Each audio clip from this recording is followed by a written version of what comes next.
If you're a man over 60 and you've been waking up 2, 3, sometimes even 4 times a night just to pee, let me tell you something shocking. That is not normal, and it's definitely not harmless. In fact, it's one of the earliest warning signs that your prostate is under attack. What's even scarier? The real cause usually isn't your age, it isn't bad luck, and it's not something your doctor has warned you about. It's a simple, everyday habit, something so ordinary you don't even think twice when you do it, that's quietly inflaming your prostate, stealing your sleep, and slowly draining your energy, your confidence, and even your independence. But here's the good news. Once you see the truth, you can stop it.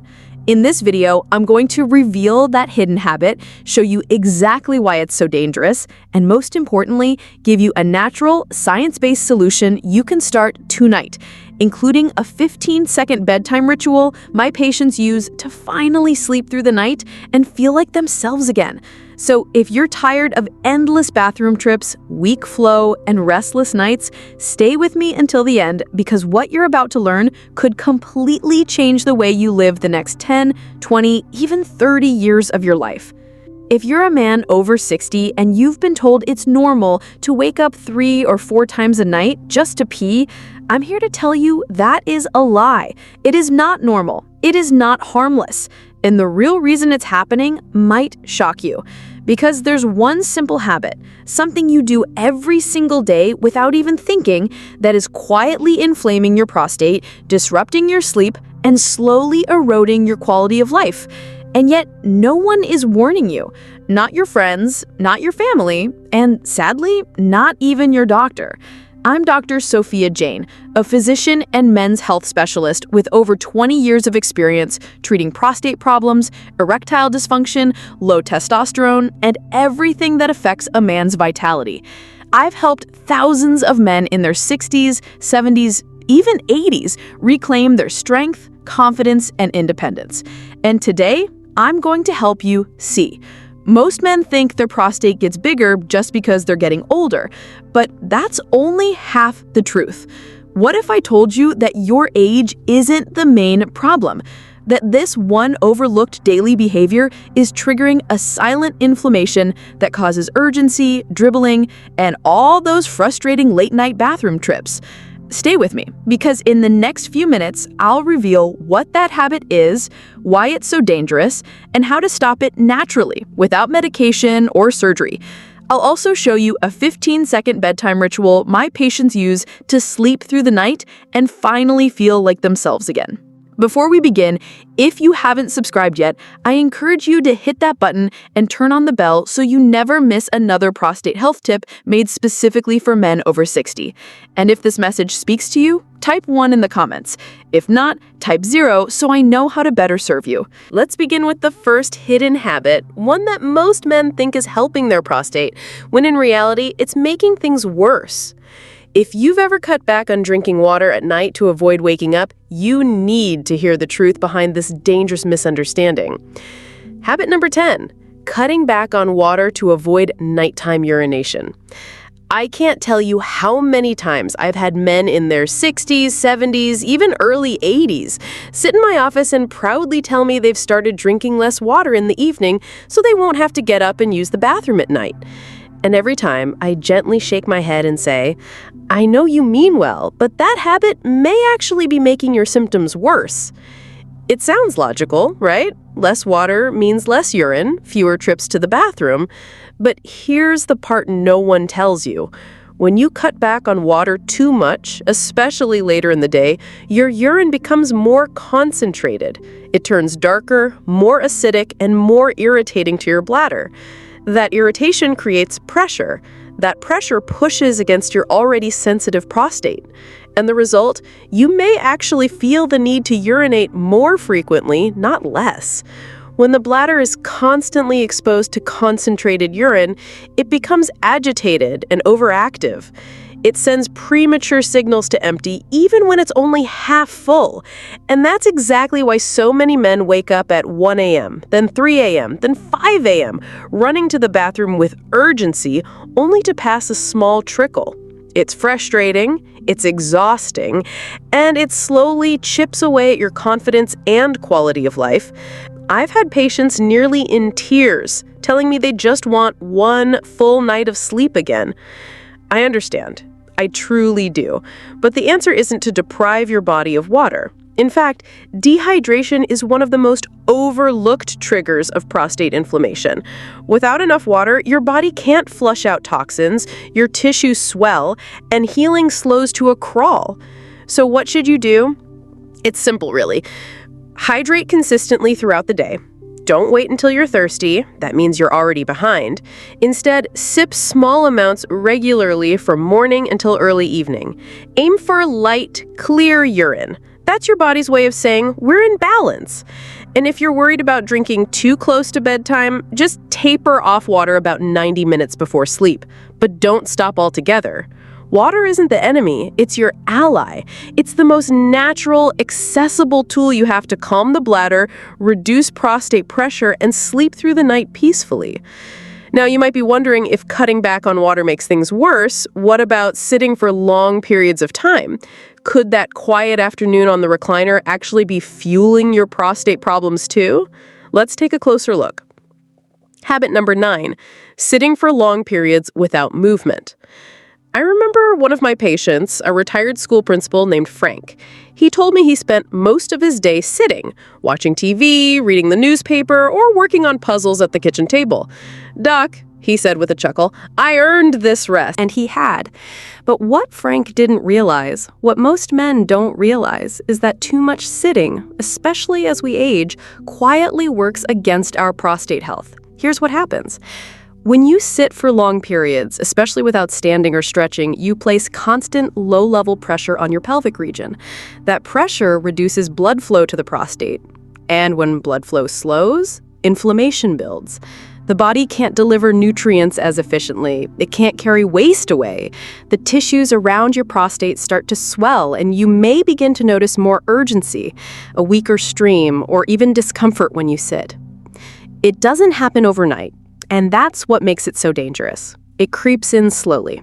A few bathroom trips here, a restless night there, a growing feeling that something just isn't right.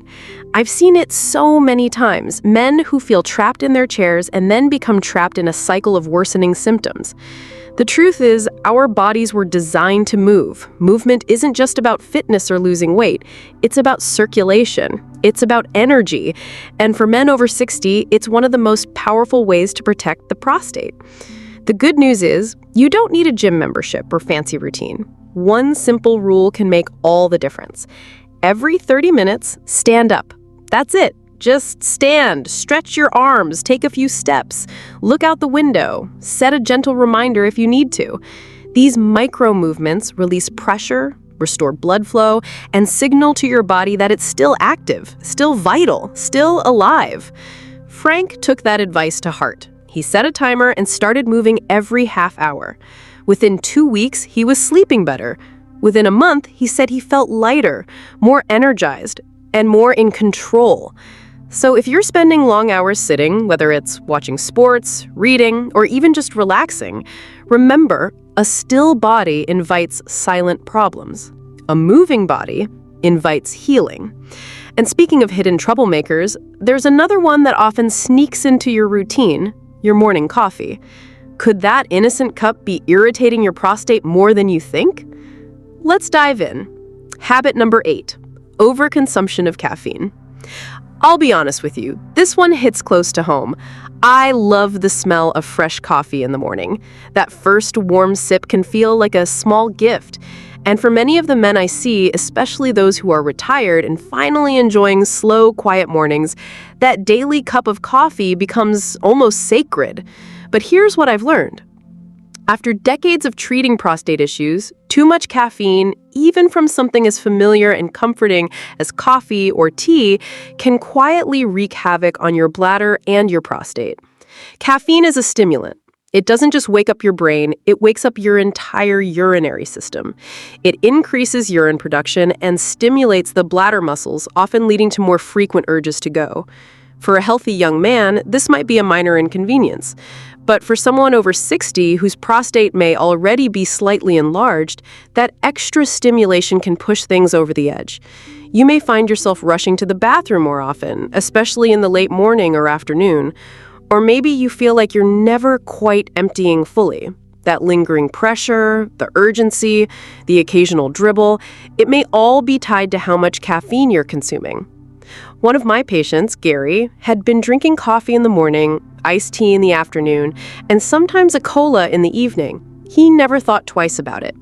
When I asked him to cut back and switch to herbal or decaf alternatives after his morning coffee, he hesitated. "Doc, I've been drinking this stuff for years."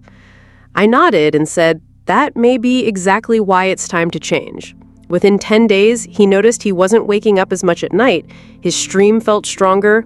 His confidence returned, and to his surprise, he didn't miss the caffeine as much as he thought he would.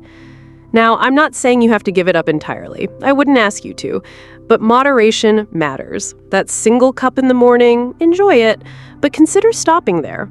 Your prostate and your sleep might thank you. And while we're on the topic of what we put in our bodies, there's another category of food that's even more disruptive to your hormones and prostate than caffeine. And chances are, it's on your plate more often than you realize. Let's talk about that next. Habit number 7, eating processed and spicy foods regularly.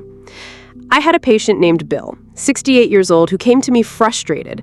He said, "Doc, I've cut back on soda, I'm trying to walk more, but I'm still waking up at night to pee, and it's driving me crazy." I asked him to walk me through his daily diet.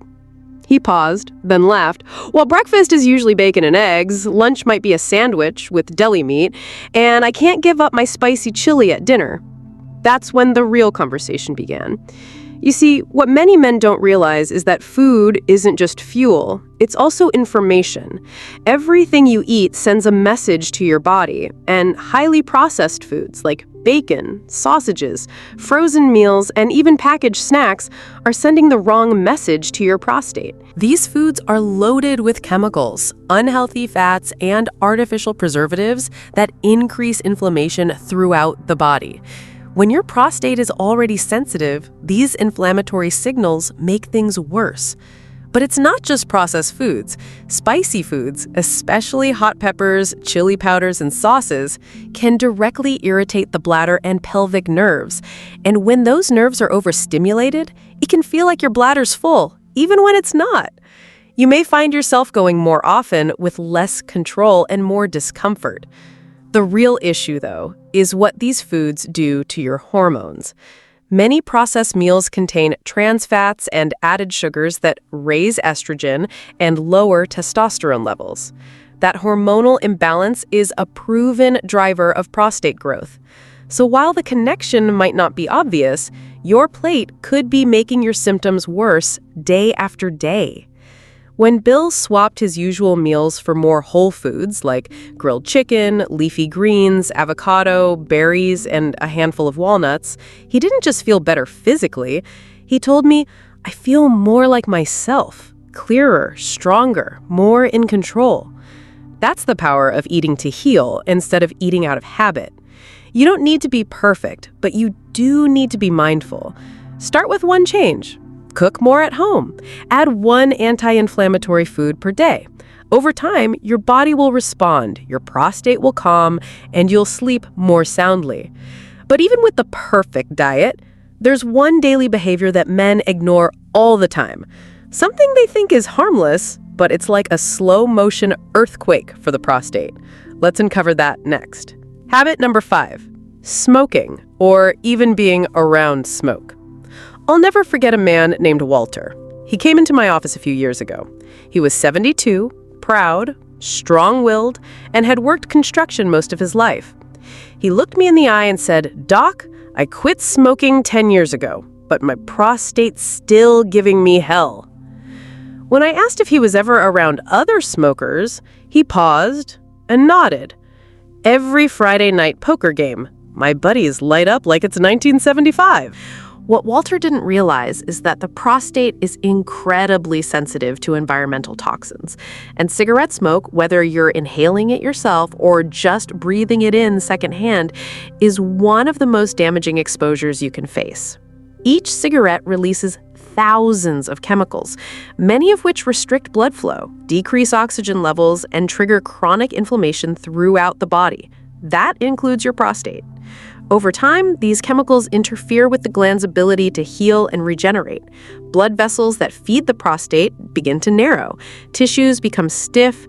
Immune cells rush in not to help, but to contain the constant assault, keeping your body in a state of low-grade inflammation. And if you're over 60, your ability to detox from that damage naturally has already slowed. That means even occasional smoke exposure can set your prostate health back significantly. What's more alarming is that long-term exposure to cigarette smoke doesn't just worsen benign prostate enlargement, it can increase your risk of developing more serious conditions, including prostate cancer. This isn't meant to scare you. It's meant to wake you up, because it's never too late to make a change. If you're a smoker, please hear this with compassion. Quitting is hard, but it's also the single greatest gift you can give your prostate, your heart, and your future. Help is out there. Medication, support groups, behavioral therapy, and if you've already quit, that's something to be proud of. But stay alert. Avoid secondhand smoke as much as you possibly can. Your health is still worth protecting. Walter took it seriously. He stopped going to the poker games in person and switched to hosting them at his house, smoke-free. Within weeks, his sleep improved, his nighttime urgency eased, his energy returned. He told me it felt like someone had turned down the volume on his discomfort. But you might be surprised to know that one of the most dangerous habits of all isn't about what you breathe in, it's about what you ignore. Because too many men treat their bodies worse than their cars. And that's where we're headed next. Habit number 4, skipping yearly prostate checkups. Not long ago, I sat across from a man named Henry. He was 66, well-dressed, polite, and clearly uncomfortable. He had been dealing with frequent urination, low energy, and a lingering ache in his lower abdomen for over a year, but this was his first time seeing a urologist. When I asked him why he waited so long, he shrugged and said, "I didn't want to know." Henry isn't alone. A lot of men, strong, intelligent, hard-working men, avoid doctor visits until they can't ignore the symptoms anymore. And I get it. There's fear, there's pride, sometimes there's embarrassment. But here's what I always say. You take your car in for an oil change every few months, not because it's broken, but to keep it from breaking. Why should your body deserve any less care? The prostate is a tricky organ. When it starts to swell or act up, it often does so quietly. No pain, no obvious warning lights, just subtle changes. A slightly weaker stream, an extra trip to the bathroom, a restless night. By the time it becomes obvious, the problem may already be advanced. But when caught early, many prostate issues, whether it's benign enlargement or even early cancer, can be managed with simple lifestyle changes and non-invasive treatments. That's why annual checkups are so important. A basic physical exam, a PSA blood test, and yes, sometimes a digital rectal exam, can provide life-saving information. These tools aren't about diagnosing disease, they're about preserving health, giving you the chance to stay ahead of problems, not chase them down later when they've grown too big to ignore. I told Henry exactly that. We ran a few simple tests, and fortunately, we caught his issue early. With a few dietary changes, stress management, and a mild medication, he turned things around within a few months. But he looked at me afterward and said, "I wish I hadn't waited. I could have saved myself a year of worry." So, let me ask you, when was the last time you had your prostate checked? Not because something felt wrong, but because you wanted to stay well. If it's been more than a year, schedule that appointment. Your future self will thank you. And while getting checked is essential, what you put on your plate every day plays just as big a role, because the next habit involves something most of us grew up eating, yet it may be quietly fueling your prostate problems meal after meal. Let's talk about that next. Habit number 3, eating too much red and processed meat. I remember a man named Joe, 70 years old, retired Navy, proud Texan. He came to see me after struggling for months with interrupted sleep, a sluggish urine stream, and a growing discomfort in his lower pelvis. We went over his lifestyle, and when we got to his diet, he chuckled and said, "Doc, I'm a steak guy. Always have been. Nothing beats a good ribeye." I smiled because I hear that a lot, and believe me, I get it. There's something deeply satisfying about a hearty, meat-centered meal. It's part of the culture, the routine, even the reward after a long day. But what most men don't know is that a diet heavy in red and processed meats, things like bacon, sausage, deli cuts, and yes, those thick steaks, can quietly fuel the very inflammation that's making your prostate problems worse. These meats are packed with saturated fats, preservatives, and chemicals that over time lead to chronic, low-grade inflammation throughout the body. And when your prostate is already enlarged or sensitive, that inflammation acts like gasoline on a fire. It contributes to swelling, hormonal imbalance, and increased urinary symptoms, especially in men whose digestion and metabolism have slowed with age. Beyond that, regular consumption of red and processed meat has been linked in multiple studies to a higher risk of developing more serious prostate conditions, including cancer. I'm not saying this to scare you, I'm saying it because it's preventable. The food you eat every day is one of the most powerful tools you have. It can either fight inflammation or feed it. When I suggested Joe cut back to red meat just once or twice a week and experiment with lean proteins like chicken, fish, beans, and lentils, he wasn't thrilled at first, but after a few weeks, he came back with a different tone. "I didn't realize how heavy I'd been feeling until I stopped," he said. "My stomach's calmer, I'm sleeping better, and I don't miss the meat as much as I thought I would." You don't have to give it up completely. Just bring more balance to your plate. Focus on whole, unprocessed foods, what comes from the earth, not a factory. Your prostate will notice the difference far sooner than you think. Now, while food is a major player in your prostate health, there's another force working against you that isn't in your kitchen. It's sitting just below your belt line. And believe me, what's happening around your waist might be doing more damage than you realize. Let's get into it. Habit number 2, belly fat and obesity. I had a patient once named Leonard. He was 64, soft-spoken, and always tried to keep a good sense of humor, even when his symptoms were frustrating.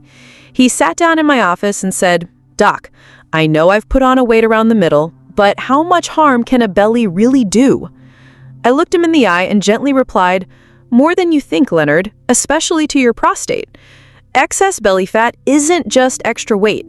It's a metabolically active tissue that sends powerful hormonal and inflammatory signals throughout your body. This kind of fat, especially around the waist, isn't just sitting there quietly. It's working against you. It converts your valuable testosterone into estrogen, which can directly contribute to the growth of prostate tissue. And as estrogen increases and testosterone falls, the prostate begins to enlarge, leading to more frequent urination, weak flow, and that persistent feeling of pressure. But it doesn't stop there. Belly fat also produces chemicals that promote inflammation, strain your cardiovascular system, and make it harder for your body to regulate blood sugar and blood flow, both of which are critical for overall vitality and sexual health. So while it may seem like a cosmetic issue, that expanding waistline can actually signal a deeper internal imbalance. The good news is that you don't need to lose 30 or 40 pounds to see results. Studies show that even a modest 5% reduction in body weight can have a noticeable impact on prostate symptoms. And the path doesn't have to be overwhelming. For Leonard, it started with simple changes: a short walk in the morning, swapping sugary drinks for water, and adding one extra serving of vegetables to dinner each night. In just a few weeks, he noticed he wasn't waking up as often at night and felt more energized during the day. He told me, "It's not just my prostate. It feels like I'm getting a piece of myself back." The truth is, your waistline tells a story, and when you take steps to reclaim it, you're doing far more than losing inches. You're restoring balance where it matters most. But there's still one more habit we need to talk about. It's not something you eat, drink, or do. It's something you live with.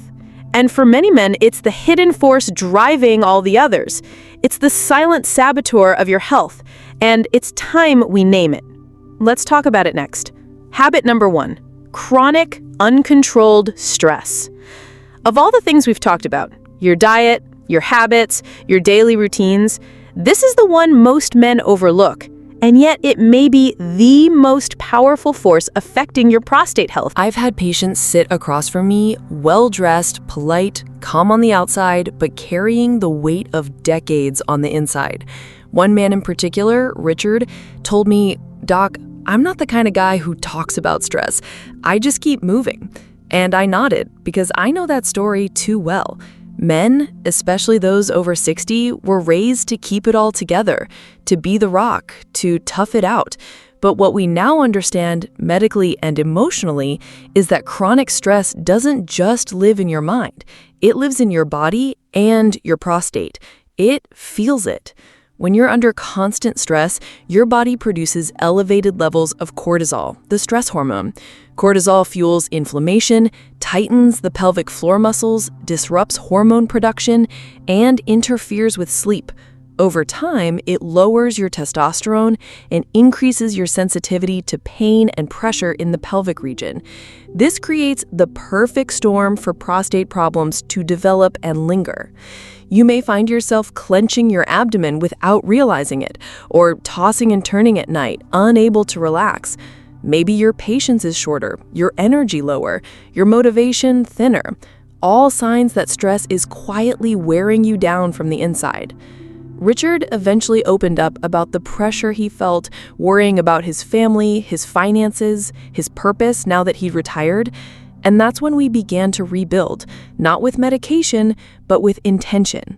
10 minutes a day of deep breathing, a walk at sunrise, journaling once a week, connecting with friends, and perhaps most importantly, giving himself permission to rest without guilt. Within weeks, his symptoms began to ease. He started sleeping better, his urinary urgency decreased, and he told me, "I didn't realize how much I was holding in until I let it go." Managing stress isn't weakness, it's strategy. It's leadership over your own health, and it just might be the foundation that makes every other habit easier to change.